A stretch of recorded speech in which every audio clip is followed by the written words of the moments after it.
Hey guys, welcome back to Get Into It with Jason Hook. I'm your host, Jason Hook, and let's get right into it. First of all, what we're listening to today is The Freeze, Rapid Reaction. There's a little group shot right there on the back with the fucking glare. This came out in 1985 on Modern Method. Remember? Yeah, Modern Method Records. The Cape's weirdest punk band of all time. These guys are on Boston, not LA. They were around in the early '80s when the big wave of Boston punk and hardcore happened. But for some strange reason, these guys just don't really get the recognition, in my opinion. They're still a band now. I know the singer still tours. I think he's the only original member. But the insert is a sleeve here for the record, the lyrics. These guys, I mean, even their later stuff still holds power to me. I don't think they've put out anything new recently. I can't remember. I'll look it up. But again, this is The Freeze, Rapid Reaction. And that's... So this on this episode, what I'm going to do is I have a lot of new records. Well, a lot of new records, like new releases, but also some new to me stuff. So I have a big stack I got to get through. So this one might be a little bit long, but it's what it's going to be. Again, I apologize for the glare. I thought sunlight would help me, but it looks like it's going to start raining. But I have today off, so who cares? The first one I'm going to talk to you guys about is this Ramones live record, live in 1979. It's on Dole Records. It says manufactured in Europe, so it's not a boot. I was in Florida for a wedding in June, and I picked this up at a random. It was like a music, like stereo store that had records in the back, and I found this. And I've never seen it before, but that's the weird thing about the Ramones is a lot of their stuff seems to be popping up all over the place now. Like, I mean, they have so many recordings live and demos and stuff. Like, you can probably put out stuff forever. But it's on 180 gram vinyl. It's black vinyl, so let me just show that to you real quick. Just black vinyl. This is the insert. I mean, the center label. From a noose in my bathroom. When I first started listening to this, I was like, the quality seemed a little like, it wasn't bad, but it wasn't great. And in the end, when you got to the end of the record, it all made sense because a voice cuts in, and it's actually a DJ from WBUF who this was ripped from a tape that someone taped off the radio in 1979. It's fucking awesome. 23 songs. Also, sorry about swearing. My mom watched one of these and told me that I swear too much, so sorry, Mom. 23 songs. It's got some great stuff on it. Like right after Rock and Roll High School, it's a little check out our movie we just filmed coming out in April. After I Want to Be Sedated, it's right before I Want to Be Sedated, it's like something about when you tour for 5 months, I just want to be sedated, and they kick right into the song. It's I definitely got, see if I can find it somewhere. I definitely recommend it if you're a Ramones fan or just even a live music fan. Like I said, the quality is not the best, but it's good. I mean, it's listenable. It's not like it's taped through a tin can or anything. But and also classic Ramones style. For every song, you get a 1, 2, 3, 4 count off real quick. So like I had a live Ramones CD, and I'd always just skip the songs, and all was 1, 2, 3, 4, 1, 2, 3, 4, 1, 2, 3, 4, 1, 2, 3, 4. But again, that's Ramones live in Buffalo, February 8th, 1979. Show you guys the back. Let's just get the track listings. Next, we're gonna get into the new Green Beret LP, Standing at the Mouth of Hell. This is on Side 2 Records, which is out of Boston. Show you guys the back. Side 2 logo. This has a really nice sleeve, which all the Side 2 records really do. Like, it's really thick quality, glued together sleeve. I always like that about them. It's black vinyl, 45 RPM. Got a logo on the B side. 45 RPM, which is 11 songs, ripped through real fast. Angry hardcore, the insert here. Some people will consider it D-beat. It does have a little bit of the lyrics. It does have a little bit of D-beat kind of sound. I think it's punk, hardcore punk D-beat. I mean, there's so many genres now. I mean, who actually knows what's what? But the singer used to live in Boston for a while. He lives in New York now. He's been in a couple other bands. I think the rest of the band lives in New York. It's kind of like a New York-Boston split group. I could be wrong. Correct me if I am. But yeah, just Green Beret, Standing at the Mouth of Hell. This is their second LP. They have a 7-inch and 2 tapes out as well. And you can get this from side 2. I'll put a link for side 2 down there. Great label. They actually have t-shirts on that label too, like obscure bands, like other kind of, you know, things you don't normally find on t-shirts. So check them out. The next thing I have is also another side 2 release, and it's the Exit Order, the new Exit Order LP, Seed of Hysteria. 10 songs on here, another 45 RPM LP. Same thing, really thick, nice sleeve, nice thick sleeve. I wonder where he gets these made. These are really nice. They're really sturdy. This is a female-fronted kind of hardcore punk band from Boston. They definitely have a UK82 sound, in my personal opinion. Some people might not agree with me. I hear the UK82 sound. I've got another local band that I've never freaking seen because it just does not work out for me. But it's black vinyl. It's a center label. It's pretty simple. And I will put a side 2 link, like I said, down there where you guys can get this. And then an insert here. I gotta fix this light, man, or I gotta get actual sunlight in here. But they have a demo out, a demo tape, and they have a 7-inch out too. I think the 7-inch you can get from side 2. Really awesome stuff. Like great new band. I hope one day to actually get a chance to see them. If I can, you know, go out during a weeknight or just not be lazy or not have some work or some crap happen to block me. But that's Exit Order, Seed of Hysteria, side 2. And, you know, a link will be posted. The next thing I have here is the Life's Blood discography. Yeah, it's a discography. It's on Prank Records. Side 2 here. Prank logo, if my phone will focus. It's on Prank. This comes in a really cool gatefold.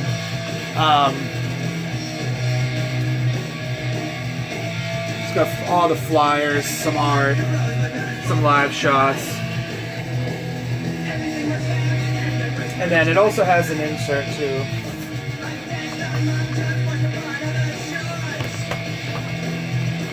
Which opens out. It's got all the lyrics. It's got the lyrics. A little history of the band. I don't even think I've read this one yet. But yeah, it's got the history of the band. It's got, you know, where all the songs came from. All the shows they played.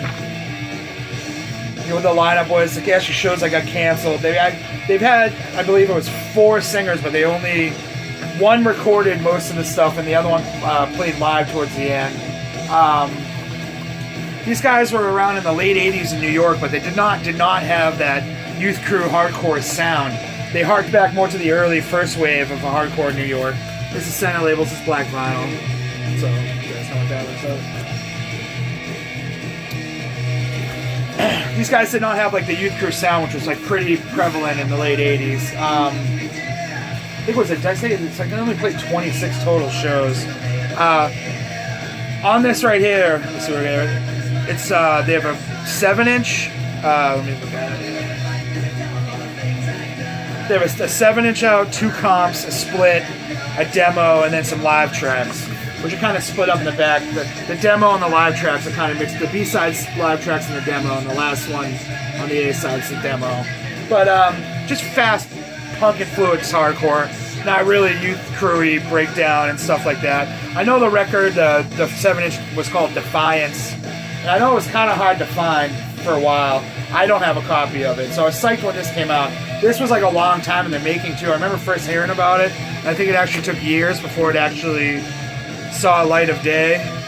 But when they broke up, 2 members went on to form Born Against. The singer became a cop,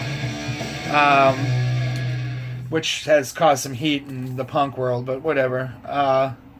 Just great, just, 1988, 27 songs, just awesome stuff. It's on Prank, so it should be easy to find. I know they did some shirts too with the art on it. I don't have one of those yet.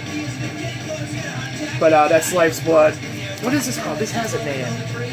Hardcore AD 1988 is the name of it, but it's a discography. So Life's Blood, Hardcore 1988 AD. The next one is a local band that was around in the early 2000s. Was insanely popular, which is Think I Care. These guys were like almost like a house band for me. Not in a bad way, but I saw them a lot. And I had this on CD. For some strange reason, I never owned it on vinyl. I think I might have just been lazy. Which, if you know me, makes sense. Because I'm extremely lazy. But this is a self-titled LP. Again, black vinyl. Nothing special. But this is the center labels. This is on Dead Alive, which was a label that put out some like really gnarly stuff. Really cool label for a while. I believe they're no more. I think they... Manic Ride before? I know at one point I think the label was called Manic Ride. I could be wrong. I'm a space cadet. But 12 songs. It's 2 brothers in this band that have gone on to be in other bands. Members of this band have gone on to be in other bands. It was just a fucking, just angry. Some people say kind of power violence tinged. I agree with it. The vocals are very, very gruff and just punch you in the face. Just awesome stuff. They put out several other releases before and after this. They were on Bridge 9 for a short little minute, I think, before the end. I believe they're broken up. They might have played a couple... I think they've done some reunions. But... this is the Think I Care self-titled. Here's the back with the song titles. It's got the Dead Alive logo right there. And it's time to flip the record, so I will be right back. And I'm back. Record flipped. Let me get a little bit of fuel here. It was real nice all day and then just got overcast. Sucks. I'm going to go on the Red Sox game tonight. I hope it doesn't rain. But anyway, let's go back to tunes. Next I have 2 releases from the same label. Radio Raheem Records. But this is a Smart Dad's record. Bummer Summer, which Bummer Summer now, after hearing it for the first time, is immediately going to be on any mixtape I ever make. This band was from San Antonio, Texas. They put out a cassette in the early 80s. And much like Radio Raheem does, they dug it out and pressed it on vinyl. Like, this label is great, guys. Like, they don't put out shit. When they put stuff out, I'll show you some stuff with this. It's just, they don't crap out a record. They put a lot of research in, anything they can find out about the band they put in there. But let me show you the front again. This is Smart Dad's Bummer Summer. You see the reflection? Back. And it comes with like this 12-page booklet, which has some flyers in it. Has a little written thing by a member of the band. Got some live shots, another little written thing by another member of the band, and then it goes into flyers and live shots, and then more live shots and more flyers, more live shots and more flyers. These guys are awesome. It's 1982. I think it's got more of a 77 kind of Sex Pistols-y, New York Dolls-y type sound, but it's not way over the top to that. Bummer Summer, like I said, is just a song that will now be on every single mixtape I ever make. I cannot recommend that song enough. You guys should check it out. I'll put the link for it down down below. I'm gonna feel like one of those YouTube down below. I'll post a link. Supposedly, the story is that this was released on a tape, which came in a bag, and this is the actual, like, looks like a blown-up cover. You can see a ring right there. I don't know if you guys can see that. So they had this piece of paper, and then they had a pen, and that looks like a rust ring from a pen. And they sold them at shows. This record recording is taken directly from an original copy of the tape. They did a good job cleaning it up, though. Here you go. Got the Smart Dads there on the label. It's only 7 songs. I believe it's only 7 songs. Let me see. 1, 2, 3, 4. Yeah, 7 songs. The LP actually has a screen print inside of it. Let's see the reflection in a minute. But this is fucking cool. And Radio Raheem put it out. Still available from Radio Raheem. I cannot talk enough about Radio Raheem. I feel like I'm gushing like an idiot. But guys, you gotta check this label out. They've made it a point to find obscure stuff and just press it, put out like 12-page booklets with everything, just so you know about the band and know everything about them, which is real cool, because I mean these are hard to find. Like Smart Dads for the summer. The next is like I said, another Radio Raheem release, which is the Sorex LP. This came out in 1985. Well, the 7-inch came out in 1985. They're from Redondo Beach, California. And much like the Smart Dads, this was just the kind of band that, you know, kind of might have stuck around the area.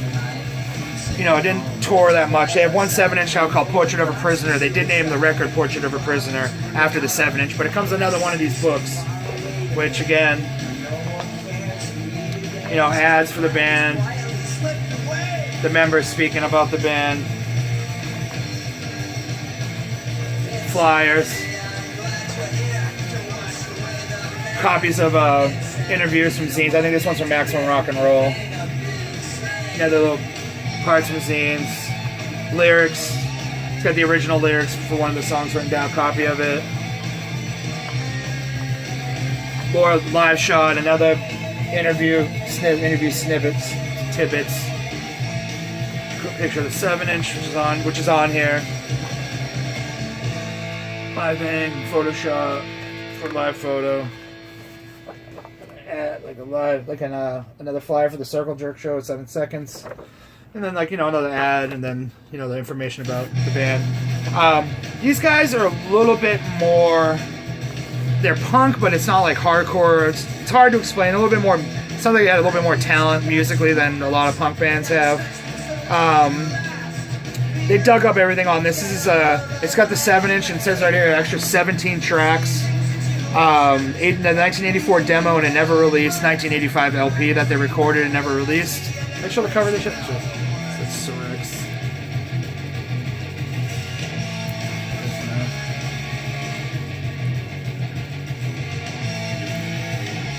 Radio Raheem logo. I think it was a drummer passed away, and he actually was the one that started pushing this to come out or to get repressed by a label. It's in the book, so you guys buy it, read the booklet. But it's black vinyl. It's got a Sorex logo.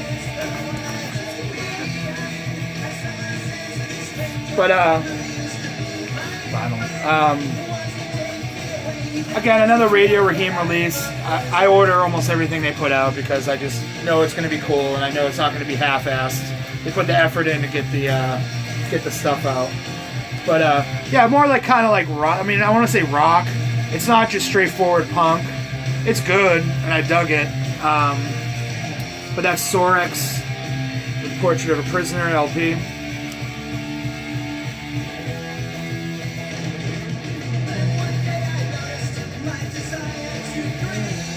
So this next one is a repress from 2010. Vinyl Ritchie talked about had a video on his channel a while ago about this band. So I'll link Vinyl Ritchie down below. But this is the Circle 1 LP, which I believe 1983. It's called Patterns of Force. This is a repress from 2010. Now what they did with this repress was everything's exactly the same from the original. Except, something on back. Except on the insert, you'll see right here, re-released in 2010. I don't know if you guys can see that. It says right there, re-released in 2010 by Mass Media and Puke and Vomit Records. So the insert's originally what the insert was. The paper might be different. I don't own an original copy of this, so I can't tell you. But it's got a cool little photo on this side. And then got the lyrics on this side, which you can't see because of the glare. But this is kind of like California punk. I mean, it's got them like, kind of more sing-song than yelling. There is some yelling, a little bit more melody than the East Coast sounds of the time. And then it's just Black Label is a Mass Media, and then the Puke and Vomit logo's on the other side. Now, for you guys that don't know, this band kind of had a little bit of a reputation to them because the singer's name was John Mencia, was known to he was a leader of a couple punk gangs that were around in the early 80s. Supposedly he was really, later on in life, which I'll tell you about in a minute, he got really religious. He was actually killed by the police in 1991. He was on a pier, I guess, preaching about God, and he grabbed one person and threw them over the pier, and then grabbed a security guard and threw them over the pier, and then hit his arm wrapped or something and pointed at the police. They shot him 3 times, and he unfortunately passed away from that. But if you read any of the stories about this band, I guess he was known for violence, but he's known to be like someone who would talk about unity but could also crush your head in if he wanted to. I know there's some people who to this day will not listen to this band because of some of the stuff they saw him do. I wasn't around. I mean, I've read all the books. And speaking of books real quick, if you guys are interested, I read a lot, and I read a lot of punk books and like wrestling. As you can tell, I'm wearing a Hard Foundation Ramones ripoff shirt. But I read a lot of punk books. If you guys are interested in me doing a video about what punk books, if you look over my shoulder behind all the wrestling action figures, you can see this is all pretty much punk and hardcore, just books about it, scene collection books and whatever. But let me get back to this. So you read all the stories about him. Suppose he was a very violent guy, very intimidating guy. He died of crazy causes. It says right here, to all of you who have read or heard about Circle One, do not judge people on what you hear or read. See it with your own eyes and you be the judge. So clearly back then, it's not just a story that's, broke up or came out after them, after they broke up or after his death. But I know Vinyl Ritchie talked about him. Vinyl Ritchie, I guess, went to the same gym as John or something of that nature. And so he can probably back up a little bit more story about, Circle One. But that's all I got to show you today. I have a lot of stuff, like I said, a big stack of stuff I've bought for the last few months and have not listened to because I'm lazy or I just keep pulling out old records. So my next couple of videos are probably going to be of that nature. Just, kind of get through the pile. And there's a lot of shows I've gone to and bought stuff at too, so I gotta get into that, to use my own phrase. In other news, what do I got? Oh, if you guys live in Massachusetts, this Friday coming up, the 18th, Dick Dale is playing at the Middle East. I've always wanted to see Dick Dale, so I'll definitely be at that. If you guys, the king of the surf guitar, man. I've missed him every single time he's come around, and he's getting up there in age, so I don't want to miss him. I don't want to say I never saw him when I had the opportunity. There's some other shows coming up in the